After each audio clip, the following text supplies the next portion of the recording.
Hello friends,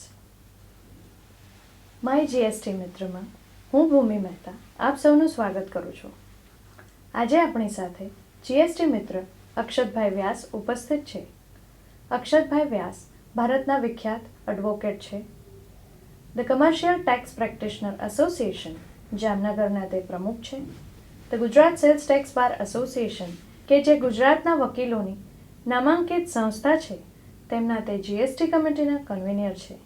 આ ઉપરાંત તેમણે ટેક્સ વિશે ઘણા પુસ્તકો લખ્યા છે, એના વિશે ન્યૂઝપેપરમાં ઘણા આર્ટિકલ્સ આપ્યા છે અને એના વિશે ઘણા વક્તવ્યો પણ આપ્યા છે. એના સિવાય એમણે ટેક્સેશન ઉપર ઘણા લોકોને માર્ગદર્શન પણ પૂરું પાડ્યું છે. તો વેલકમ અક્ષતભાઈ. નમસ્કાર. આજે આપણે અક્ષતભાઈ પાસેથી બીજા નવા પ્રશ્નોના જવાબ વિશે જાણીશું. આપણા જીએસટી મિત્રોએ પૂછેલા પ્રશ્નો વિશે આપણે નવા વિષયો પર જાણકારી મેળવીશું. સપ્લાયના બિલમાં HSN કે પછી SSE કોડ દર્શાવવો ફરજિયાત છે?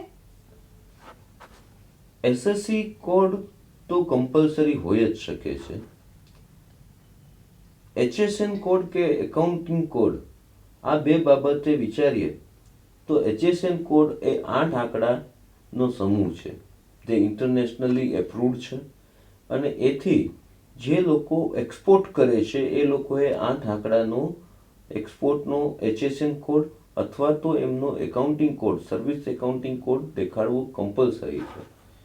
હવે જે લોકો એક્સપોર્ટ નથી કરતા પણ જે લોકો 1.5 કરોડથી ઓછું ટર્નઓવર ધરાવે છે તે લોકો HSN કોડ ન દર્શાવે તો ચાલી શકે એમ છે.